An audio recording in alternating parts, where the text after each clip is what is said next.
naisipang magbakasyon ng mag-asawang Ernie at Linda sa probinsya sa Pampanga nila Ernie. Mahigit 1 dekada na mula nang maiwanan nila ang kanilang bahay doon. Mula din kasi nang pumanaw ang nanay ng lalaking si Ernie ay tuluyan na nilang nilisan ang probinsyang ito at nagsimula ng panibagong buhay sa Maynila. At ngayon ay nakapagpundar na sila ng sapat na yaman, kaya naisipan nilang balikan ang lumang bahay upang mapagplanuhan kung ano ang gagawin nila doon. Ang bala kasi ng mag-asawa ay ipagigiba nila ang lumang bahay at patatayuan ng panibago. Sa pagkakataong iyon, modernong bahay na ang ipagagawa nila at mas malaki ang sakop upang sa ganoon ay magkaroon din sila ng sariling bahay bakasyunan. Ang kasalukuyang bahay kasi ngayon na iniwan sa kanila ng yumaong angkan ay sobrang luma na. Kinalbon na ng napakaraming bagyo at hindi na rin ligtas tirhan dahil bukod sa sira-sira ang bubong ay malambot na rin ang tablang lupa. Kahit anong repair o renovation pa ang gawin doon ay hindi talaga ito magiging ligtas pang tirhan.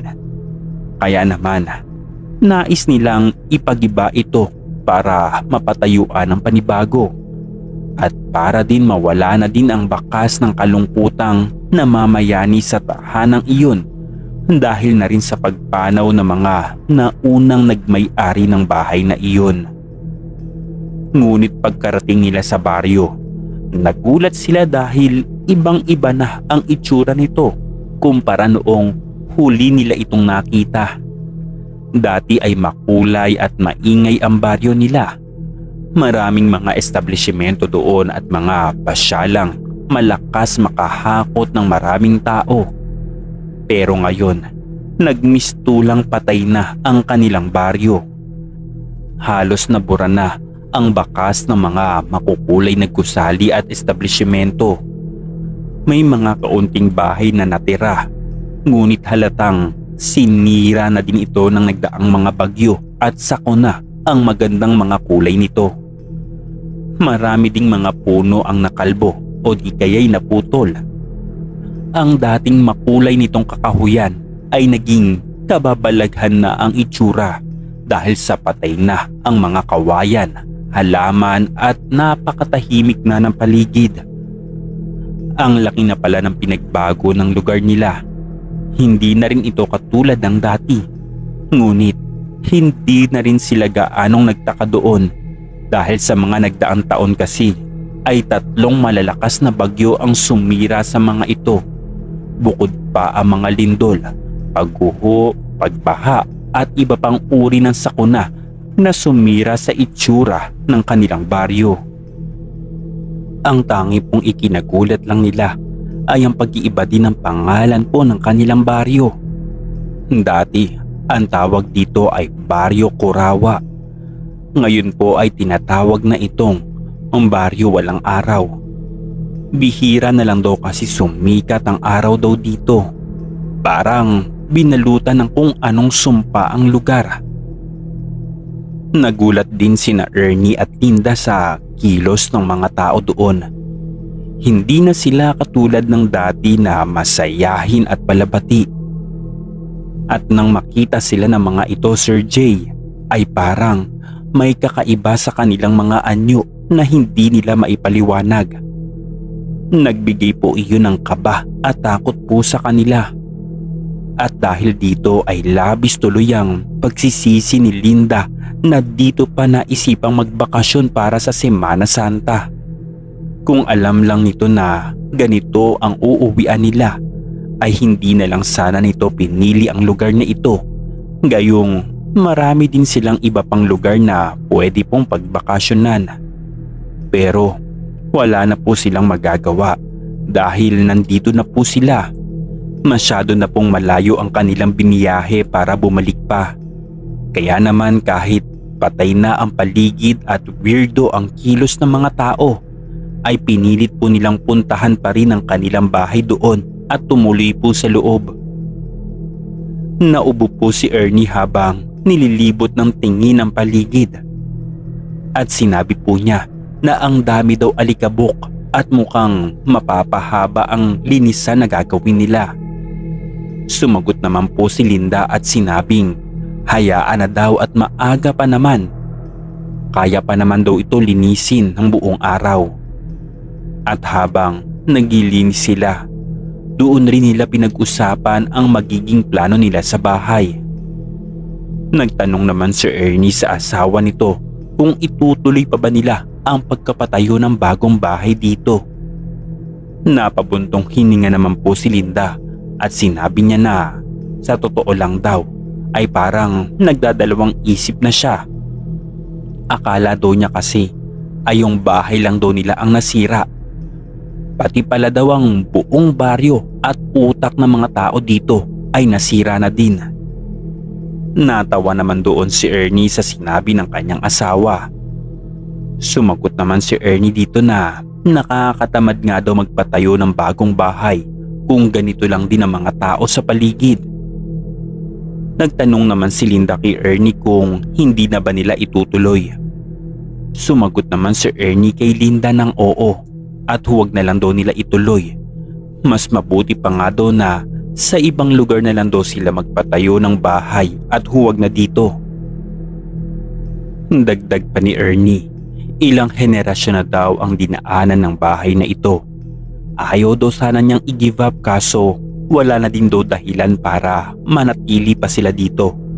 Lahat daw ng kakilala nila ay wala na. Yung mga tao sa labas ay hindi na daw nila kakilala. Napaka-boring naman daw kung dito pa sila magtatayo ng bagong bahay. Tapos yung ibang mga bahay naman daw ay sira-sira. Sa huli ay napagkasunduan ng dalawa na huwag nang ituloy ang kanilang pagkapatayo ng bahay sa lugar na ito. Lilinisin lang nila ito at hahakutin ng ilang mahahalagang gamit na pwede nilang dalhin sa Maynila. Pagkatapos ay iiwanan na nila ito ng tuluyan. Wala na rin silang balak na ibenta pa ito dahil mukhang wala na rin namang bibili. Halos lahat kasi ng nakatira doon, bukod sa naging weirdo ang mga kilos ay pawang mahihirap na din. Gabi na nang natapos ang mag-asawa sa paglilinis. 2 plastik ng basura po ang nakolekta nila. Itatapon sana iyon ni Ernie sa labas ngunit natigilan po siya. 3 tao kasi ang nakita niyang nakatanaw sa hindi kalayuan at tila malalim ang pagkatitig sa bahay nila. Nagsimulang kabahan ang mag-asawa. Napatanong naman yung babae na asawa ni Ernie kung bakit kaya sila nakatingin. Sumagot naman si Ernie kay Linda na huwag itong mag-alala dahil siya daw ang bahala. Hinintay na lang nilang mawala ang 3 taong nakamasid sa labas. Pagkatapos ay doon lumabas si Ernie para itapon ang mga basura nila sa basurahan. Pagkatapon niya sa mga ito ay nagmadali siyang naglakad para makabalik agad sa bahay. Ngunit laking gulat niya nang bigla siyang harangan ng isang lalaking nagtatago pala sa dilim.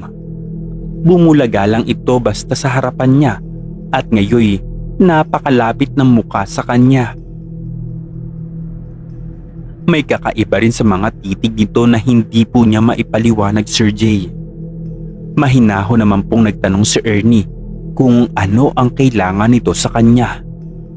Hindi naman nagsalita ang lalaki at patuloy lang itong nakatitig sa kanya. Sinubukan pa niyang magtanong ng banayad dito pero hindi talaga ito sumasagot. Napilitan siyang daanan na lang ito at hindi na pinansin pa. Wala din siyang naging pakialam sa ginawang paglingon ng misteryosong lalaki sa kanya. Hindi siya binitawan ng titig nito hanggat hindi siya nakakapasok sa kanyang tahanan. At kinabukasan, nagtungo sila sa bayan para mamili ng mga sahog na lulutuin. At buti na lang, masigla at normal ang mga tao sa bayan.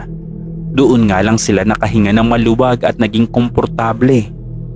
Pero pagkabalik po nila sa baryo, Doon naman nila naengkwentro ang weirdong kilos ng mga tao. Halos lahat ng mga tambay na nadaanan po nila ay pinagmasdan sila ng sobrang lalim habang naglalakad. Ang iba ay humarang pa sa dinadaanan nila.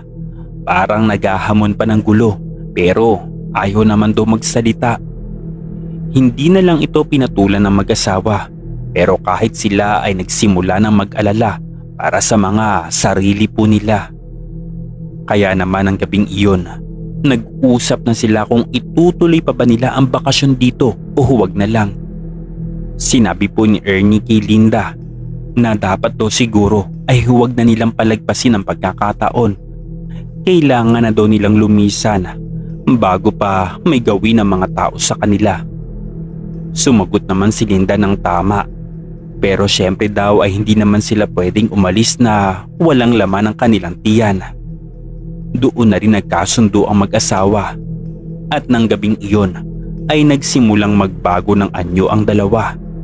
Sabay silang tinubuan ng makakapal na balahibo, matutulis na pangil at mahahabang mga kuko. Naging mabalasik din ang kanilang mga anyo at naging pula ang kanilang mga mata. Ang boses nila ay nag-iba. Naging isa silang mabangis na hayop at ang hulma ng katawan nila ay naging isang dambuhalang gorilya na uhaw sa laman. Pagkalabas ng dalawang aswang ay nagsimulang umakyat sila sa bubong ng bawat kabahayan. May kakaiba silang pamamaraan sa pag-atake sa mga biktima. Sa halip na pinapahaba ang kanilang dila, nagbubuga po sila ng kakaibang hangin sa kanilang mga bibig. Ang hangin na ito ay unti-unting papasok at kakalat sa bahay ng biktima. Oras din na malanghap nila ito, makakatulog sila ng mahimbing. At kung tulog man ang nakalanghap nito, ay hindi sila basta-basta magigising kahit anong ingay pa ang likain sa paligid. Pagkatapos nila magbuga ng hangin, doon nila pinasok ang bawat bahay na kanilang dinapuan. Isa-isa nilang nilapa ang bawat pamilyang natutulog doon. Kabilang na ang weirdong mga taong nagpakita ng kakaibang kilos sa kanila. Lahat ng mga ito ay walang awa nilang winakwak at nilapa at pinaslang. Alam na mag-asawa na kaya ganoon ang kilos sa kanila ng mga tao dahil nahahalata ng mga ito noong una pa lang na may kakaiba sa kanilang dalawa. May hinala na agad ang mga taga-baryo na sila ay isang aswang. Kaya naman, lihim na nagplano ang mga ito kung ano ang gagawin sa kanila para puksain. Ngunit sa kasamaang palad, inunahan na ng mag-asawa ang taong bayan bago pa magawa ang mga ito sa kanila. At noong gabing araw na iyon, Biyernes Santo, dumanak ang nagliliyab na lagim sa baryo Walang Araw. Tawagin niyo na lang po ako sa pangalang Miguel. At ito po ay kwento ng aking mga magulang na hanggang ngayon ay nananatili pa rin po sa aming mga dugo ang pagiging isang aswang. Hanggang dito na lang po at marami pong salamat.